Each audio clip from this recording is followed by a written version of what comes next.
the dogs out. I see them in the yard, I'm like, go, chase them out. Okay.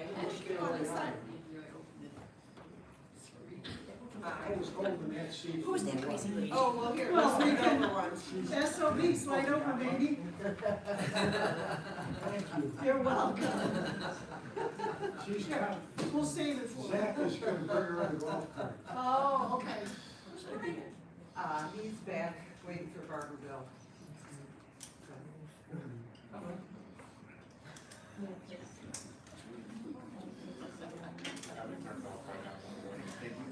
Yes, we've been talking at home about Probably, I've been in here, he's laying on the and ways to deter the. Oh, I don't want to damage the water, but, so, I'm a master gardener.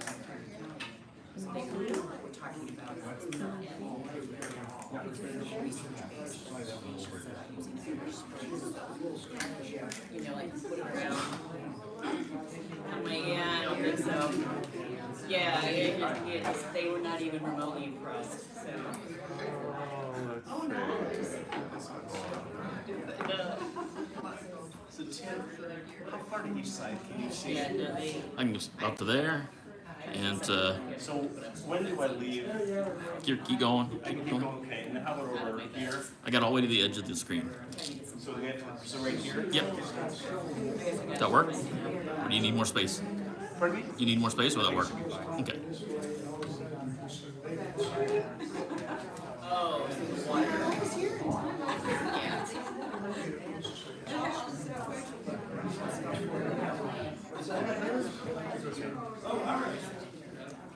How many people will be there? Just one car? Over there? What's the address to this?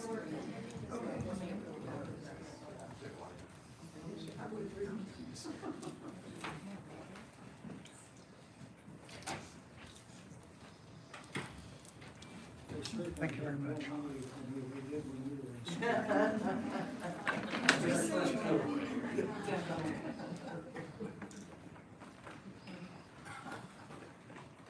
Well, since we're all here, I'd like to say thank you for coming and rolling with the punches for the change of room. I think it is. Oh, okay, there we go. I would like to again thank Bob for being here as we have the presentation for Classics, a journey through ancient Greece and Rome. I can go ahead and give a brief introduction. Bob Holshoe Simmons is the Minnie Billing Capron Professor of Classical Languages and Chair of Classics at Monmouth, where he has taught Greek, Latin, and a host of classical world classes since 2014. He taught for the previous 8 years at UNC Greensboro. He earned a BA from St. John's University in Minnesota, where he grew up, an MAT from Minnesota State University, and a PhD from the University of Iowa.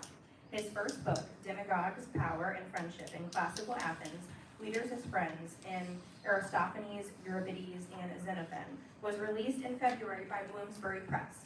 In March, he received the Award for Teaching Excellence at the college and university level from Classical Association of the Middle West and South. In April, he received the Jerry Hatch Award for Distinguished Service from Monmouth. The Classics Day and many other public outreach events that he and the Monmouth Classics Department put on have won 7 awards from 3 national and large regional classics organizations. He is the president of the Illinois Classical Conference. His wife, Michelle Holshoe Simmons, teaches educational studies at Monmouth as well. Their 2 oldest boys have attended the Illinois Math and Science Academy in Aurora, with the oldest who graduated this spring, headed for Van Palliser College in the fall. Their 2 8th graders just graduated from Immaculate Conception School in Monmouth. Again, please join me in thanking and welcoming Bob Holshoe Simmons to present to us today.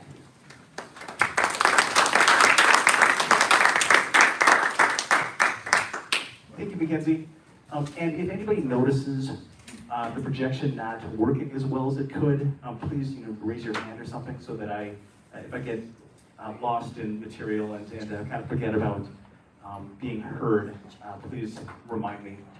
So this talk has been just my accumulation of a great number of images from things that I and people in my department have done for the past few years. And so we'll go through just many things that have made Monmouth Classics what it is, and I will talk through a lot of them.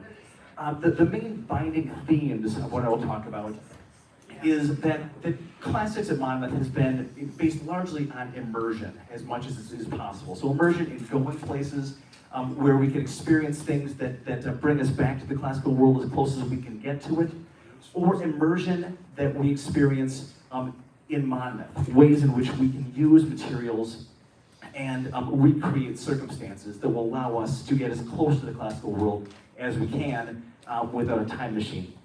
And then also entrepreneurial humanities. We do a lot of putting on of events, and students get pretty considerable leadership opportunities through the things that we have done, which lead to a fair amount of recognition for them, which is then useful for them as they move on to the next step after Monmouth. So without further ado, let me get started. Just first of all, to explain what classics is. I mean, so just, what is this? what is this classics thing? Anybody happen to know? Like, if you had to define it, does anyone know what this is? I know at least one of you were a classics major. I can't remember. I met you in the fall, didn't I? Were you a classics major or a classics minor, or just took? I took mythology. Yeah, I met you at a homecoming. Anyone else, what is classics? Anyone know what classics is? Yes. I had Bernice Fox for Latin and mythology. Wonderful, wonderful. Anybody, yes. Old stuff. Old stuff. That largely sums it up, more or less. Technical Or more, technically, it's the multidisciplinary study of the ancient worlds of Greece, Rome, and the many other nations and peoples with whom they interacted in the Mediterranean region, including those in what are now Europe, Africa, and Asia. So it is old stuff, but it is.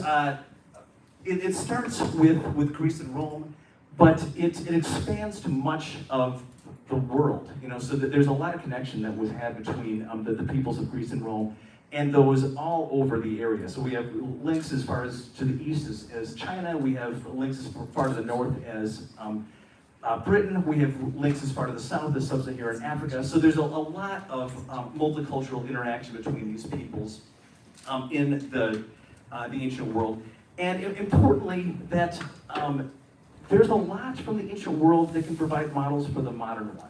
And so it's one of the things that often happens in classics courses is that we talk about issues that are like torn from the headlines from the front page of what used to be newspapers when newspapers were still regularly printed. But we can talk about them with a sense of distance, that we can discuss matters that are very, very poignant and very pressing and often very personal, but we can look at them with a sense of remove. And so we can see the modern world kind of through a mirror. We're not looking directly at it, but we can talk about it, talk about the issues in it, through looking at the ancient world. So, and then what kinds of classes do we teach to get this kind of stuff across? So I've taught 48 different ones, and that's, so we have beginning Latin and Greek languages. We have intermediate and advanced classes in spoken Greek and Latin, or ancient literature written in those languages. About 22 of those. Courses on ancient history and culture, they're generally thematic. So there's one course just called Greek, Roman, and Mediterranean history, but then others are just tie-in themes that allow us to approach history or culture through an angle like tyrants, assassins, and demagogues, ancient sports, ancient technology and engineering. Themes of literature, so like love and friendship, the drama of war, so like the plays that were written during wartime and ways we can see the influence of war on those plays. Greek tragedy, Roman comedy alive, etc. And different themes in mythology, so not just a single mythology course, but a million of them that are dealing with different themes in there. So the Trojan War and its aftermath, heroes and heroines, classical and world myth, Dionysus and Theban myths.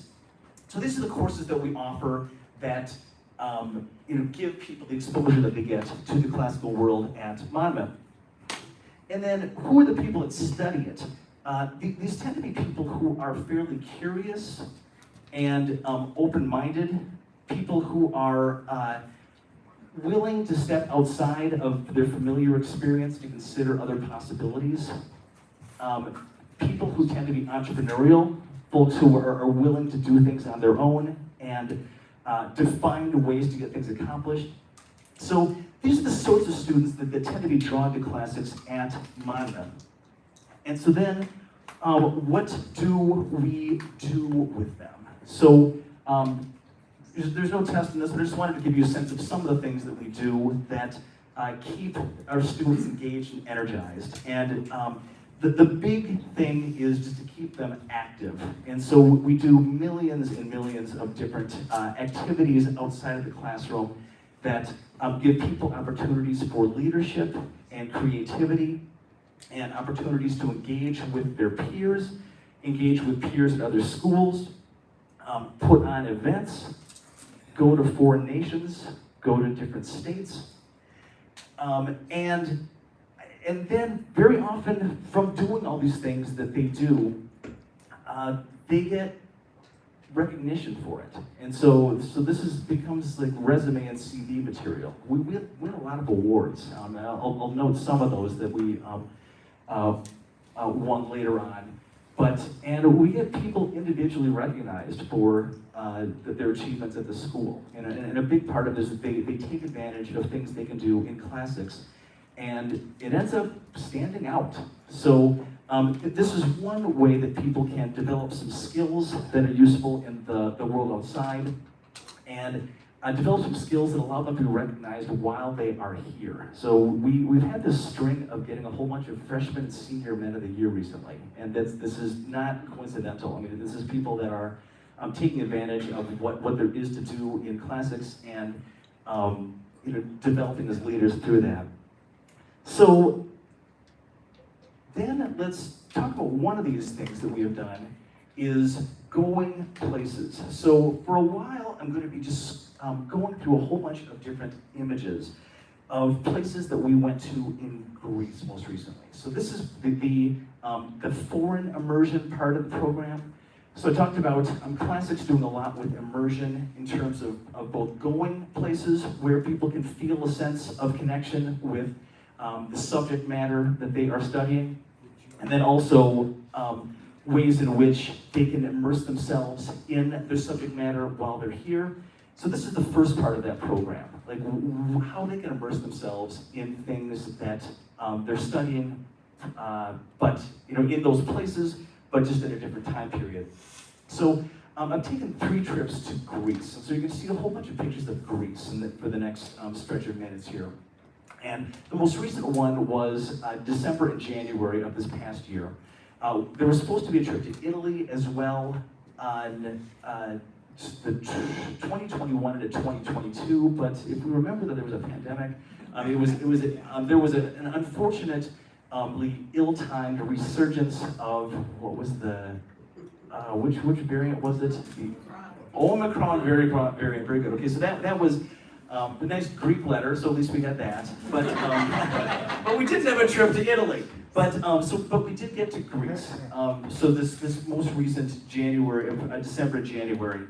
So some of the places we went, and actually one of the reasons to bring this up is that we take community members, alumni, and other members of the community on these trips. And so if you were thinking, boy, wouldn't it be fun to go to Greece or Italy at some point, that is possible. We have, these are fully manageable trips. We have a good number of students, a good number of community members, people of all ages, and they have a great time. So one place, the place where we started in Greece this time it looks like Napoleon. In Greece, it sounds like Nafplio. It is one of the world's most beautiful places. You can see a shot from a bedroom there. And then we had these outdoor breakfasts overlooking the bay, and the breakfasts themselves were wonderful, which I'll highlight also in a moment. So, the breakfasts were just, everything is fresh. And so even though we're going in December and January, it's a temperate enough climate that they could have these perfectly ripe tomatoes for us all the time, and they could, we were drinking orange juice and limeade that was picked from the farm owned by one of the proprietors of our hotel. I mean, this is the kind of stuff that one experiences in Greece. They make these breakfast castles every day for us and pastries. So that was one of the things. That was the first place we went. And then in Greece, there is this concept that is very ancient called xenia, spelled Xenia. Anyone familiar with this concept or this term xenia, Xenia? We get the word xenophobic from it. So Dwayne, is that a hand raised? Okay. So xenia is this concept, this practice of guest-host relations. And the Homer's Odyssey, how many people have read Homer's Odyssey? So this is a book effectively about how to be a good and bad host and guest. I mean, this is really the core of this whole epic. One of the key epics of the world is all about how to be a good and bad host and guest. So Greeks take guest-host relations very seriously. And so one of the ways they make themselves good hosts is things like our hotel proprietor brought our group to his home. We had a meal at his house on New Year's Eve.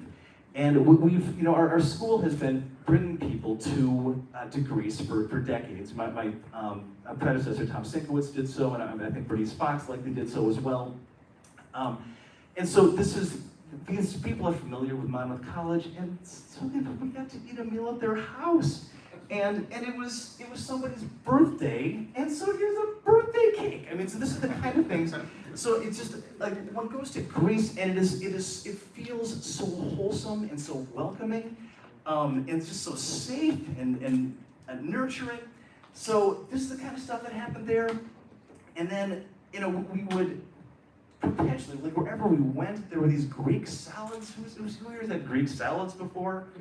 So, like, what is the one thing that Greek salads do not have in Greece that all of our salads have? Lettuce. Okay, so there's no lettuce in these. And when my wife and I went to Greece for the first time a couple decades ago, it was such a revelation. Like, wow, salad, no lettuce? Isn't this awesome? So it's a peppers, tomatoes, cucumbers, red onions, olives, of course, feta cheese, some olive oil, and oregano. So these are everywhere, and it's like a person goes to Greece, and the food there, you don't leave with a tummy ache after a meal. It's just great. I mean, all the stuff is so fresh and delicious. So those are all over the place, and also souvlaki pitas. Anybody had souvlaki pitas? Okay, so these are just on a pita, like a grilled pita, and then there will be fresh tomatoes, tzatziki sauce, which is a yogurt and cucumber and a garlic sauce, and generally I think some grilled peppers, and then strangely French fries. They had French fries in these things too. But so these are everywhere. They cost very little, and they're very healthy. So, and then French fries are a Greek. So French fries are a Greek invention. Well, I think that, because like the first time my wife and I went to Greece like 25 years ago or something, we didn't encounter French fries. I think we only encountered French fries once. And then the next time we went back, they were all over the place. So I think that the diet is evolving. So like, just, I guess enough Americans have gone there, they insist on their French fries. But anyway, so then, maybe from Brussels, yes. And so also then gelato, it's originally an Italian sort of ice cream-like treat, but we found some in Greece also. And then places we went from Nafplio. So this is Tiryns. Anyone familiar with Hercules or Heracles? Is it a name that rings a bell for anyone? Okay, so this is the place where Heracles had to bring all of his stuff to Eurystheus, who was his idiot cousin, who through his fluke of circumstances was in charge of Heracles' life for a long time. So Tiryns is like famous for like the 13th century BCE. I mean, this is a place that has made a huge impact on literature, and it still exists like this. I mean, if you can believe it, like you go to this place, and like nobody even talks about Tiryns, but it's incredible ruins there, and And including things like the throne room of Tyrion's. And there's this famous vase painting of Eurystheus, Hercules' idiot cousin, and then Heracles, having brought back Cerberus, the three-headed dog from the underworld. And Eurystheus jumps into a pot because he's frightened of Cerberus. And so we recreated this, and so here is our Eurystheus, and here is our pot, 3 students who are our pot. And then here's Cerberus over here, so our 3 heads, and there is Heracles holding Cerberus back. But one can do things like this in Greece. I mean, we were recreating this stuff. And so then right from there, that weren't enough? Then just 3 miles down the road is Mycenae, which is this, one of the best preserved places of the ancient world, and one of the most significant places in the history of literature, because this is where, anyone know who was born in Mycenae that was significant in the Trojan War? Anyone happen to remember the name of this person? Born in Mycenae, king of Mycenae, and was the general of the Greek side of the Trojan War. Who's got it? Menelaus.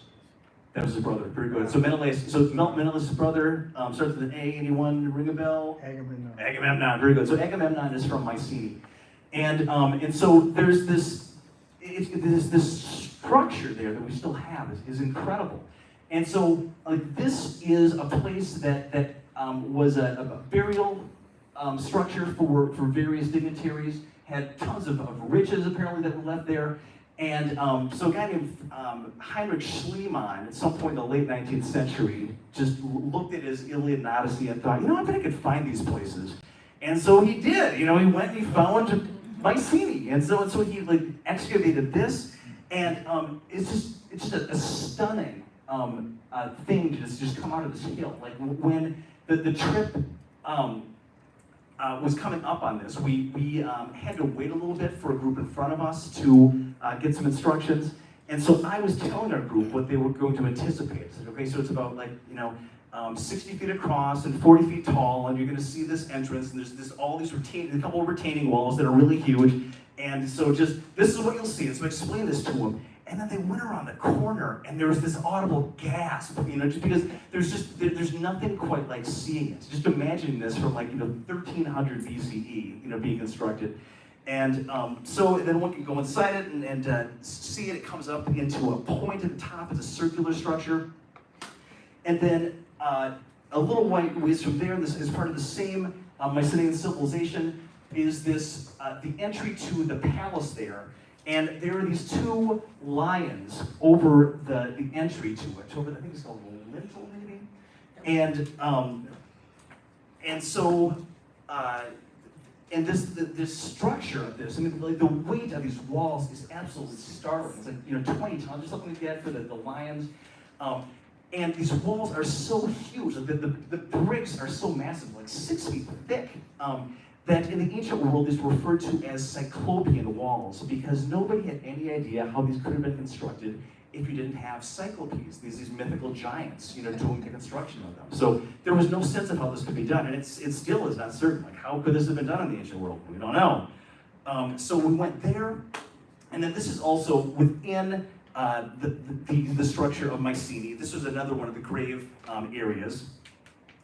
And then very close to that, there's this theater from the ancient world. Can you imagine this? This passed down from the 2nd or 3rd century BCE. And there are productions that are put on there every summer.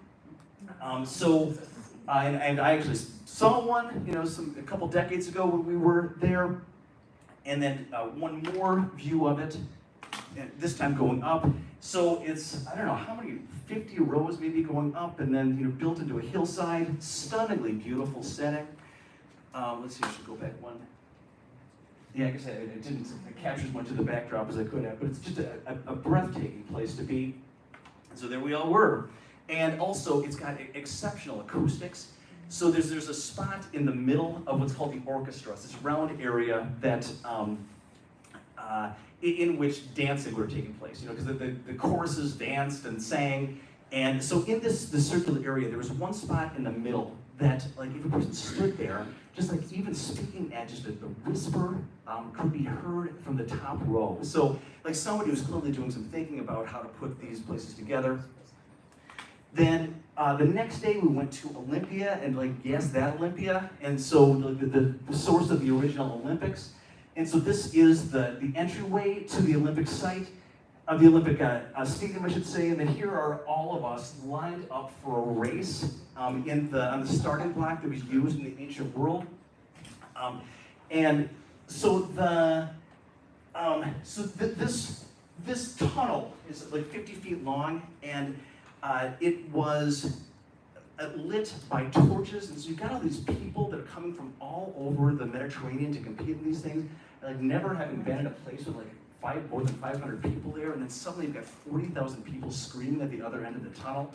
And so just so you can imagine the nerves of these people, like going down this dark tunnel with the flickering lights of the torches, and then they come out at the other end, and there's like more humanity than they ever dreamed could be possible, like in one place. So it's just like, this is the kind of stuff that one gets when going someplace. Like there's nothing quite like being there to kind of simulate the idea of like what it would be like. There's just, we can read about the ancient world, we can watch things about it, but it's like, being there just really helps to bring out just the feeling of how it might have been at the time. And then we went to Delphi, which is famous for what? What's Delphi famous for? Who knows what Delphi is famous for? It's the Oracle, very good. So there's the Oracle, and the Oracle is known for giving advice about people's futures that is intentionally ambiguous. And so like there's a very famous one of these in which Croesus, who was the king of the Lydian Empire, he was thinking of attacking the Persian Empire, and so he had an emissary sent to Delphi and said, like, what will happen? Like, should I take on Persia? And the answer was, anyone know what the answer was? Should I take on Persia? Anyone know this? So the oracle said, if you attack Persia, a great empire will fall. Guess whose empire fell? His own. All right. So this is the way that, but the oracle covered its bases that way. So it just had to, didn't want to be too precise because then people could call the oracle on it. So we were there.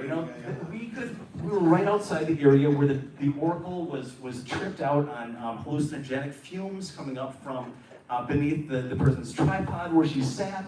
Where she would just babble out some nonsense and then somebody would interpret it for her. So we could, we could go through this stuff. And then also, it is just a startlingly beautiful setting, and it's way up a mountain, and it's way also in the middle of nowhere. And so like people have to travel for days and days to get there. And then going up the mountain is its own struggle. So you can just imagine kind of the anticipation that people are building before they get to this place. But you don't understand that without being there. So being there gives you a better sense of like, what people were willing to invest in order to get information from this place. And this was the place for extra sensory information for like 1,200 years. I mean, so just, you can imagine, like somehow, if something real were not happening there, they managed to dupe people for a really, really, really long time, And so this is how that went. And then just more Delphi, we stayed overnight there, and you can see the mountains in the background. It's just so gorgeous. And then like, Delphi is the town is also pretty, and it's such a hilly place, with lots of steps to climb. So that was a great place to be. And then we went to Athens from there, and I'm just going in order of how we did things. So we went to the Acropolis Museum. Has anyone been to Athens? Been to Athens here? Has anybody here been to the Acropolis Museum? It's only been, the Acropolis Museum has only been around for the last decade. You've been to the Acropolis Museum? So it's been a real addition to Athens, and just the representation of all the stuff that was there. So the Acropolis blew up, I think in the 19th century, because it was holding munitions, and a missile went in there somehow. Anyway, so the Acropolis blew up. And so there are lots of things around, but like the reconstruction of it has been its own challenge. And then the Acropolis was the sort of spiritual center of Athens. And so like lots of just stuff was there. And so the excavation of it has been really, really rich. But there was no proper place to put all of it. I mean, the British took a lot of stuff, and much of it's in the British Museum, but there was much, much more that didn't have a proper place for it to be set. And so this museum provided that place for things to be set. And then not only that, but what is going on right here? Here's the museum. What are we looking at as we're waiting outside the museum to enter it? What does that look like it is? What sort of a thing? Is it nothing, Andrew? The baths? Good, yeah. I mean, this is an active archaeological site. And so like, indeed we have a bath and we have, other things, these are homes. So there's an active archaeological site happening under the museum. And so we can watch that and actually like get in the midst of it as, watch it as we're going into the museum and then go in the midst of it after we've gone through. And then here is just in the museum, it's just beautifully lit, and there is the Parthenon, the recreation of the Parthenon at Lel, where we could actually witness it. So there I am explaining something about one of the friezes there. Like there are all of these relief depictions of different events in from ancient mythology. So that's the museum, the Acropolis Museum. That same day we went to the National Archaeological Museum in Athens, which is, like if you have ever taken a course on ancient art or art history, like it's all there. It's incredible. So this statue of either Poseidon or Zeus, there it is. This supposed like death mask of Agamemnon, there it is. This vase that was from the middle of the 8th century, which is one of this indications that Greece had come out of the Dark Age.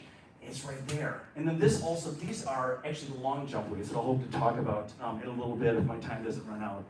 So what there, like all of this stuff, like if you ever opened a book that has art history in it, it's there, it's incredible.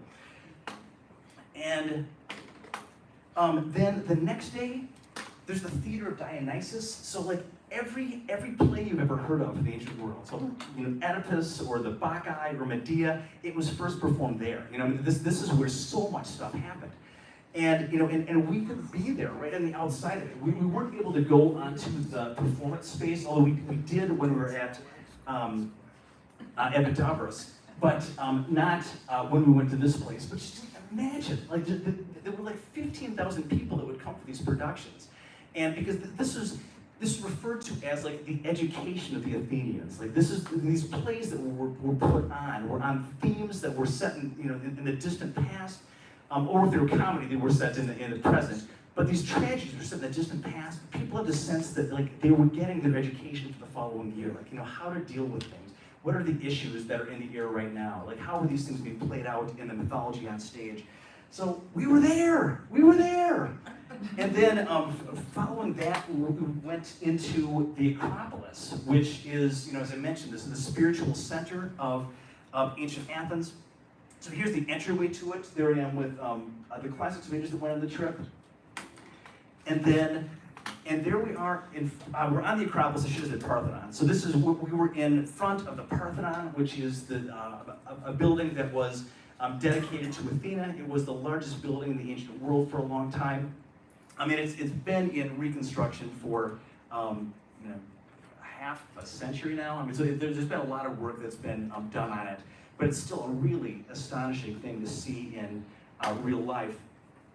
And then we went around the area, and you can see the Acropolis in the background. And so this is how we could do things and when we go elsewhere. So when the school allows a lot of these short-term trips. We've had one or more generous donors who provided financial aid for students to go on these trips, and really without that, it would not happen. So we had 17 students that went on this trip. Nearly all of them got some amount of financial aid, some of them entirely paid for. It was not an expensive trip as trips go, but as just like college student life goes, $3,500 is a lot of money. So, donors who were willing to put forth some money to help students go abroad made a huge difference. I mean, because nobody goes on a trip like this without having her life changed or his life changed or their life changed. And so students were able to do this thanks to the opportunities by the school and due to some financial aid. And then, however, we don't get to go there all the time. And so what do we do instead? So I'd like to immerse people as much as I can in ancient things as it is possible. And so in classes, I try to immerse people based on materials that I have at my disposal, and which I happen to bring some with. And then we also do a lot of events that allow for a certain amount of immersion. So let me talk a little bit about how I immerse people in classes where possible. Brendan was in Latin with me in Latin 1 and 2, and there's only a certain amount of immersion that one can do there. I mean, there's a lot of just like learning of declensions and conjugations. But in a class like ancient sports, it's a different story. So in ancient sports, we can reconstruct all sorts of things, ways things are done in the ancient world. For instance, with a discus, one does not do a full triple spin.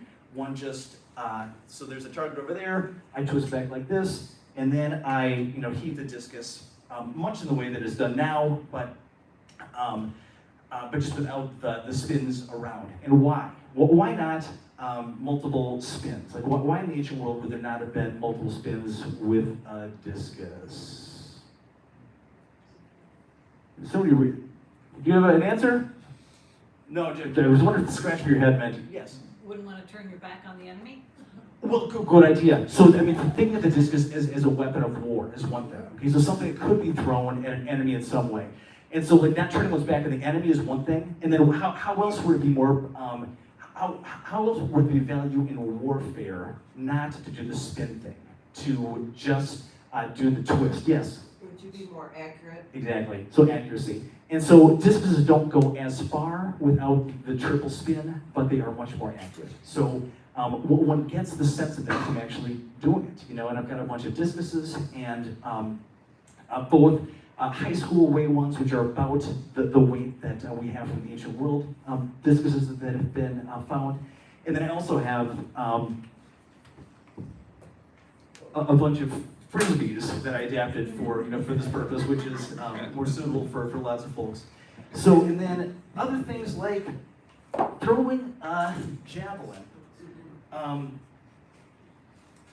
So in the modern world, people just have a very aerodynamic javelin. In the ancient world, there was also aerodynamic javelins, but they had one more element to it that actually was rather effective, which was a wrap. So in the ancient world, made of leather. And so I've gotten a bunch of grant funding from different organizations, and one source of grant funding was several years ago, one of the featured fundraising groups for Scots Day of Giving was my Classics Day. And so I got $8,621 that went toward things like buying a whole bunch of javelins and buying real leather to make straps out of them, buy a bunch of discuses, buy a bunch of other things. So anyway, with leather and javelins, what one does is this.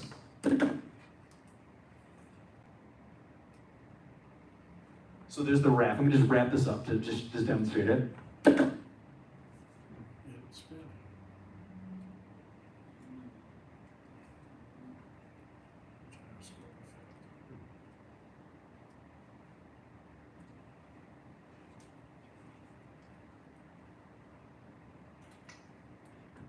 It has already come apart, but the idea is, so I have my two fingers in the loop on here. The rest of it is wrapped tightly around the javelin, and so that when I toss it, then what happens? When I toss it, I've got this tightly wound, what was it, Andrew? Spins. Exactly, so we get the tight rifling action. And so this actually does lead to greater distance and accuracy.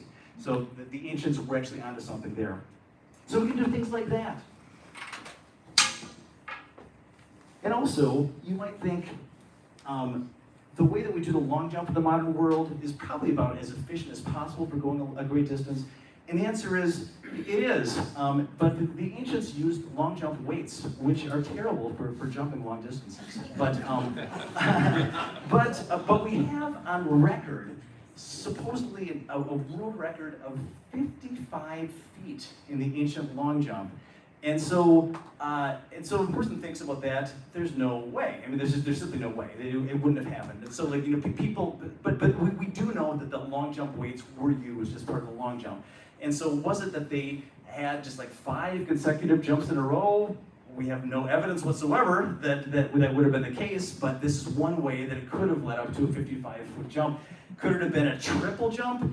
There's no way, because these things are so cumbersome. But anyway, there are lots of reasons we might think why this record from the ancient world is 55 feet, but it is most likely not because somebody actually could long jump 55 feet in the style that we're familiar with while carrying along weights. But I've got a whole bunch of weights, you know, and so we can do this in my sports class, and then we can go through the possibilities, like how could this have been done? What is the most efficient way to do it? You know, should one do a standing long jump? Is it possible to run with these things?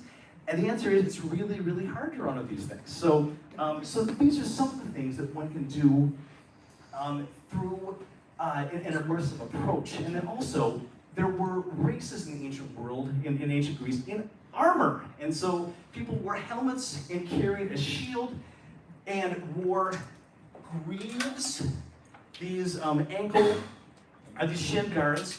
And so they would start their races carrying a shield like this, wearing a helmet like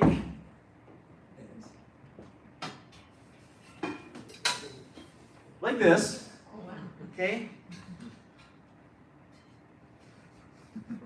And this is what happens. This is what happens when there's access to some money. And so the grant funding that I've gotten through the years has allowed me to buy things like helmets. Yeah, Andrew?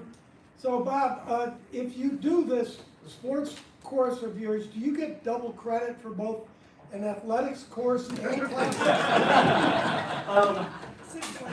That would be very strategic, but is yeah. So I've got to see if I can find a way to make that count. But no, it is just classic. It has been cross-listed with history at times, but actually, right now it's cross-listed with kinesiology, and so students can get exercise science credit or classics credit depending on what they would like. So this is part of the immersion, and then also like in other courses where we're learning about history, warfare can be a part of history. One thing I didn't bring along is all the clothing that I have. I have 6 years old garments, many of them made by the mother of an alumna who, after a career as a math teacher, became a sort of master seamstress who was particularly into classical clothing.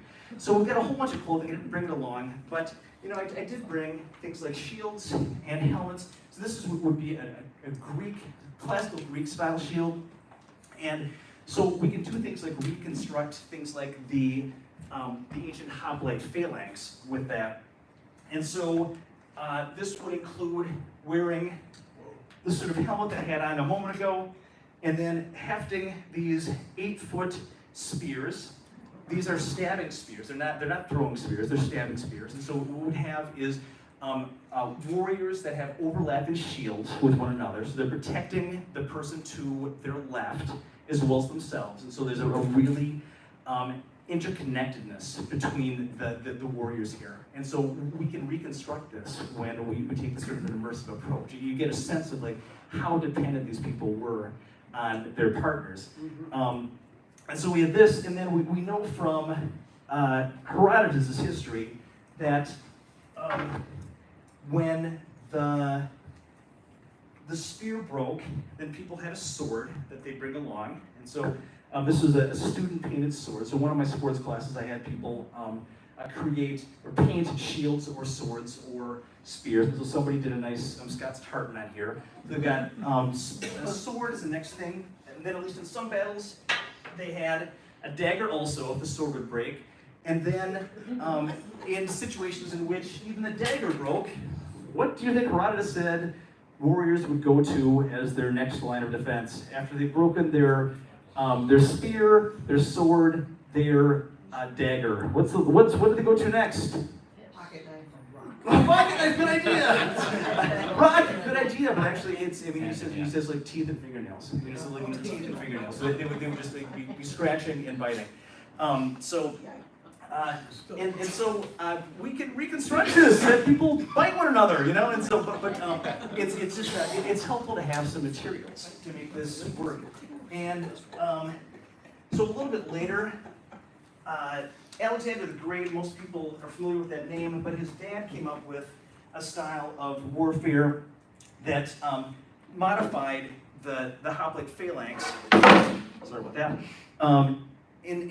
In using smaller shields that went over people's necks, like this, and it went over their necks because they needed to use both hands on a pike that was as long as 20 feet. So I'm going to pick this up just to demonstrate it a little bit.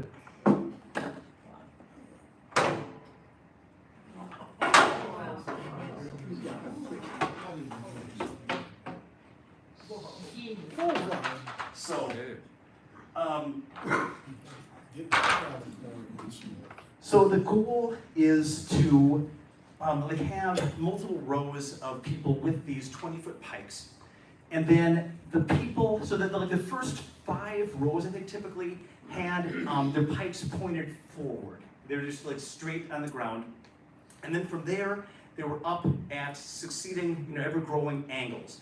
And then what do you think is the point of having all of these people with pikes at increasingly greater angles as they went back in their line of soldiers?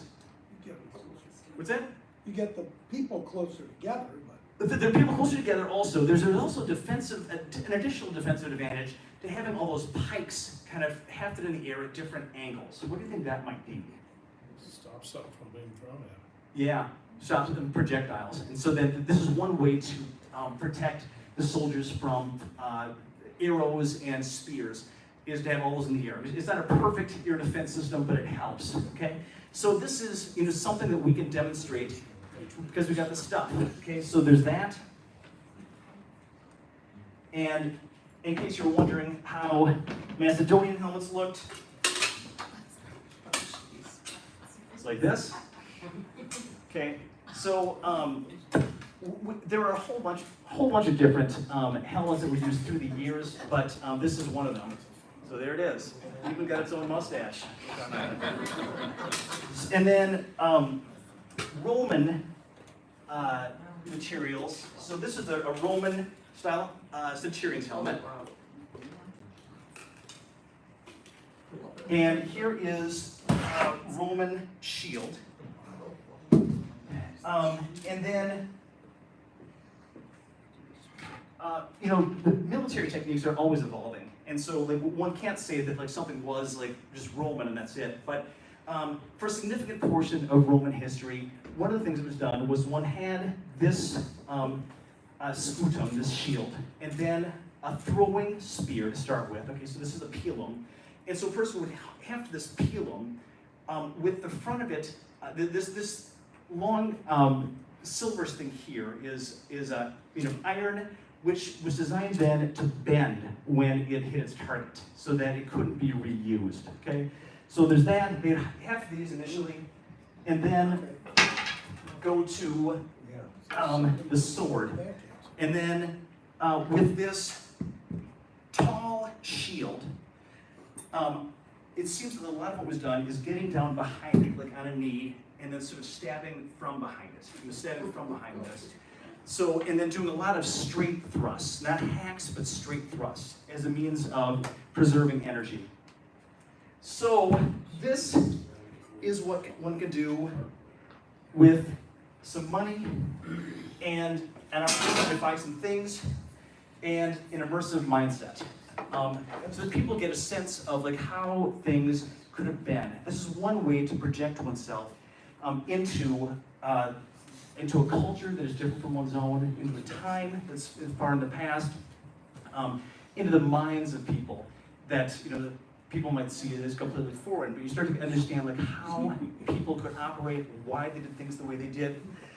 And so then other ways in which that immersion is extended is outside of class. We do these Cider with Classics gatherings, 5 to 7 per year, in which there's some sort of a theme that that binds the gathering. A lot of times it's holidays, that tie together the ancient world and the modern world. Or if people have gone on a trip, they can tell us about it. So here we have one student talking about the trip to Greece, and so they're sharing with peers about that. Here's a student who'd gone to Norway as part of a different trip and shared things there. So lots of opportunities for students to be leaders and to be experts, to share things with the rest of us. And then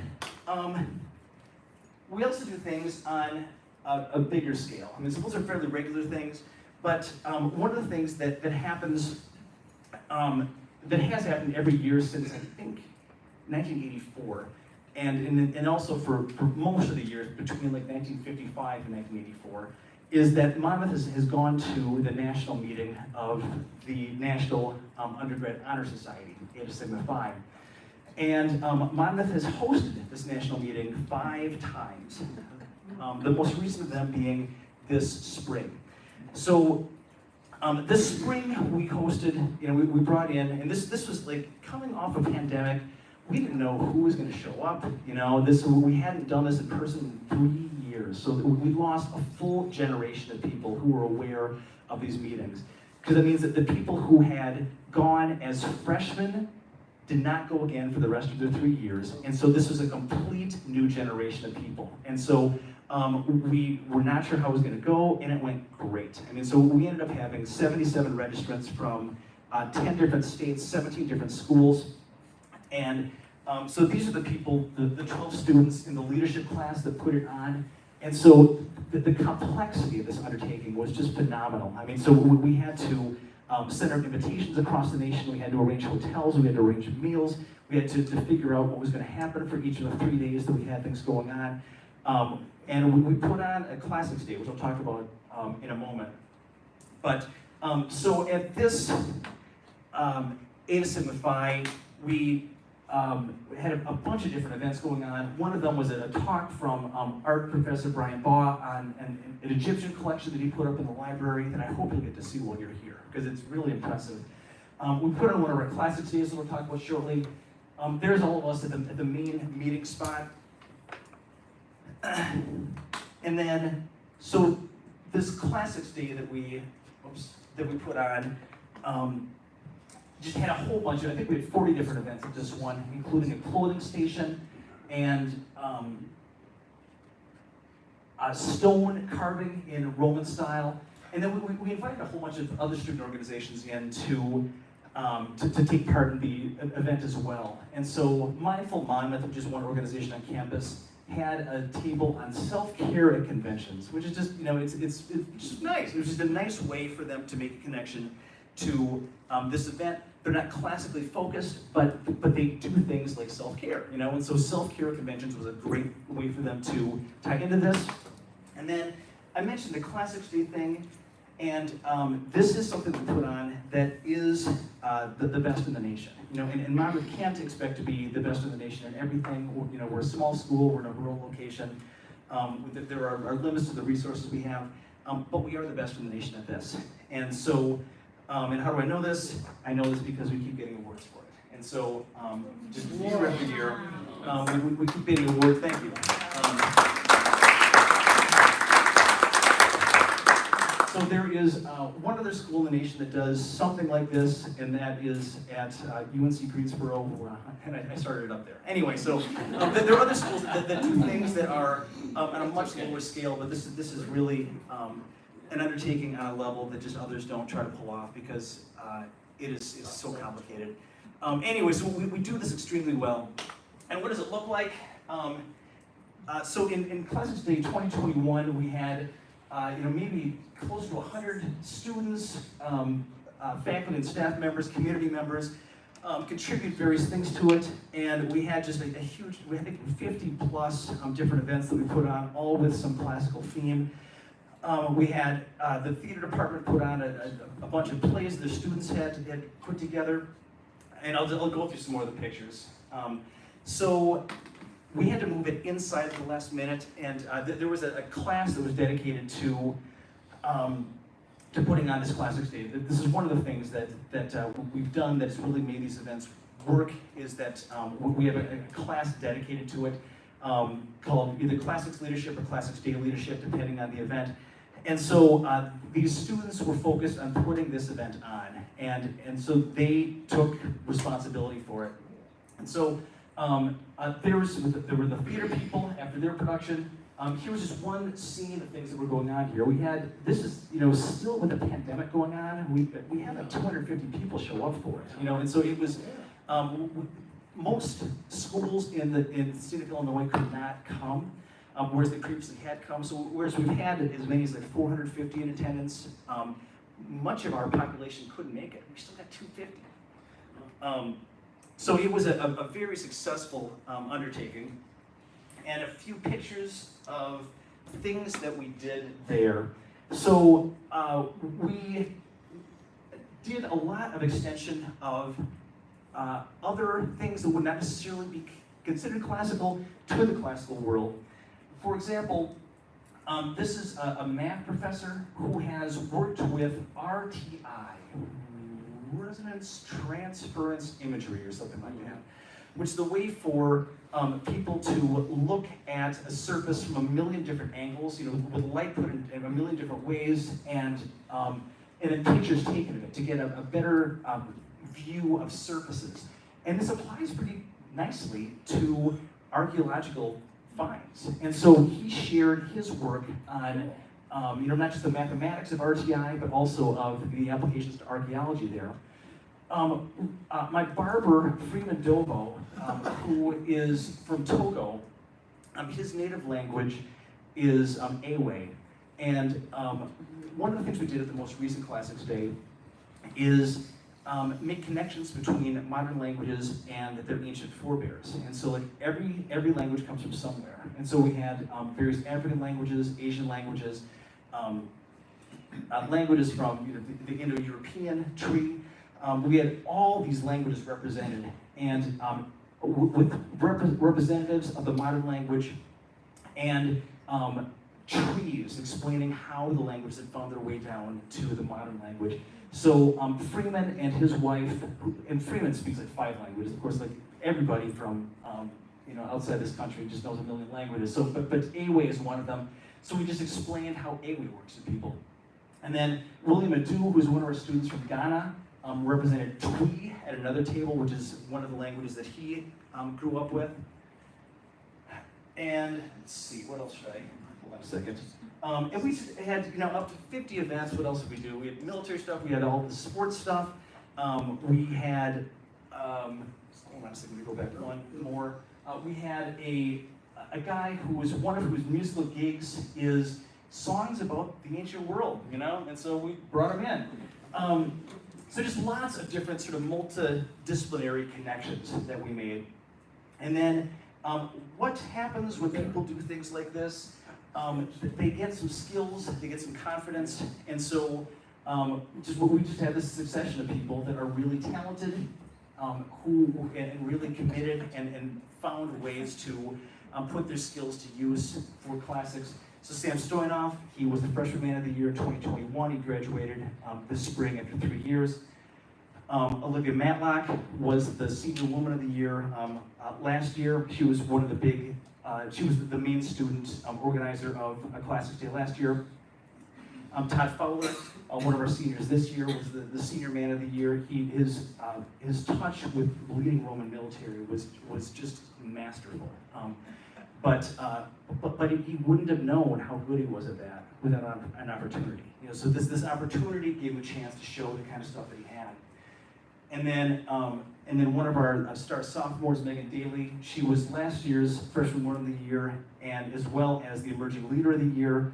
And this next one is a big deal. I mean, so she was one of 6 students in the nation to get this award from the Classical Association of the Middle, West, and South. So, and a lot of this is through the stuff that she's done. You know, she's gotten opportunities to develop leadership skills and to demonstrate some creativity, and she has taken advantage of those. So, with that, I have 51 seconds left in my hour-long spot. So, yeah, that's all I have for you. Thanks for listening.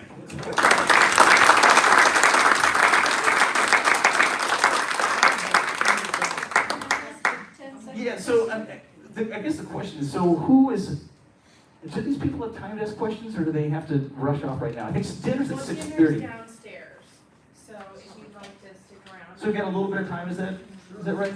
Okay, so yeah, go ahead. Where do you guys? Greece, we're gonna get back. Hold on, I'll get you in a moment. Say it again, please. Where do you buy the helmets and so forth? Where does one buy the helmets and so forth? Google's an incredible thing. This is one types in like metal Greek helmets, and there are places, and I can't remember.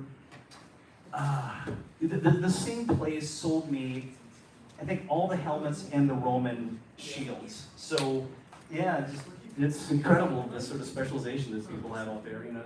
And yeah, I found it. It was not cheap. I mean, this is like a $250 shield. These greaves here were, I think, $175. The helmets are all in the $200, $250 range. So yeah. Yes. Is Greece ever going to get back the artifacts that reside in the British Museum? So- Is that ever going to happen? So the question is Greece ever going to get back the artifacts that reside in the British Museum? It seems like I read someplace this year that Britain was starting to reconsider its policy of holding. I've forgotten what I read. Does anybody remember what? They have refused in the past, They refused in the past, but but they may be repeated. yeah, it seems like that Britain has shown some willingness to reconsider the possibility of it's holding on to these things. So I don't know, but it seems like, you know, Britain is open to the possibility. They've for decades been saying, you don't have any place to put the Elgin marbles. You know, so why? We've got a great place in the British Museum. Why don't we just leave these here until you can find a proper place to put them? And so then Athens said, well, okay, now we have this incredible world-class Acropolis Museum. Great spots for these. I can assure you it all fits because we've reconstructed things and put reproductions in there. It all would fit. And then, you know, now Britain's response is, well, yeah, but we found the stuff, you know, and I don't know. So I'm not sure what, I don't know if they ever will relent, but it seems like they're showing willingness to consider it at least. And I don't want, if people have to go someplace, well, please go ahead and go, but I'm also happy to answer questions. What's that? Oh, yeah. So that is a trident. This is one thing I didn't bring up. So this was used in gladiatorial combat. So in my sports class, we talk about, you know, different ways that gladiators operated. And so one sort of gladiator was a retiarius, which is a net person. And so the net person would have a trident and a net. Hold on a second.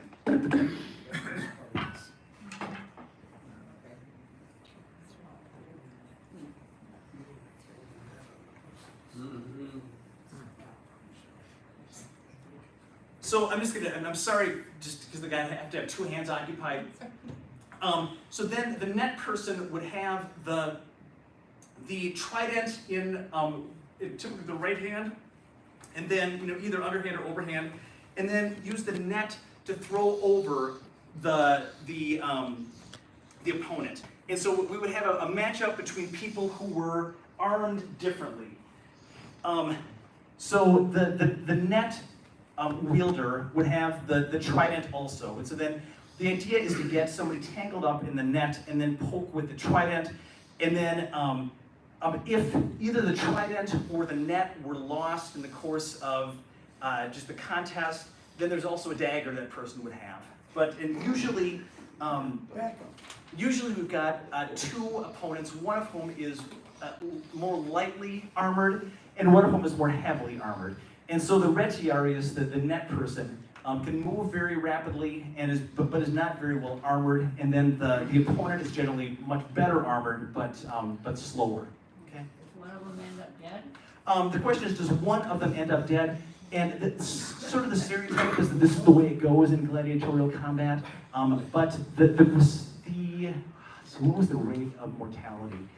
It was like 10% maybe? Or was it 10% per contest? I can't remember what it was. But it's not really good business for these highly trained people to be like taken out of competition. And particularly when folks developed fan bases. Gladiators were superstars. I mean, these were athletic competitors in the modern world, but with fewer competing figures. And so these people developed fan bases, and so it was not good business for most of them to be killed off. So generally, they lived to fight another day. If they put up a good fight, then generally the person who was running the show would give some sort of a message. There's this kind of famous thumbs up or thumbs down thing. That actually is not what the ancient sources said. It was just like pressing the thumb was meant that somebody would be taken out. But what the gesture was to allow somebody who had fought valiantly to live another day. I don't know what it was, but whatever that was, most of the time the person putting on the fight would allow both of the contestants to fight another day. Yeah. Yes? Yes, I was wondering why the outer tines were not pointed upward instead of sideways. The question is, why are these tongs here pointed inward and not just straight ahead? And I think this is just simply a modern idea to make it kind of stylized. I'm trying to think of what, in my head, most of these from the ancient world are now rusted beyond recognition. And so I'm trying to think of when I've seen these, but I don't think I recall anything like this on the ancient tridents that I've seen. So I think this is just a modern stylized version of this. So yeah, while Google does bring up some offerings and things like this, one has to still not be too choosy as to what one gets sent. Any other questions? Any questions? Thank you. All right. Yeah, well, I'm willing to answer further questions if you want to speak to me individually, but yeah, thank you very much.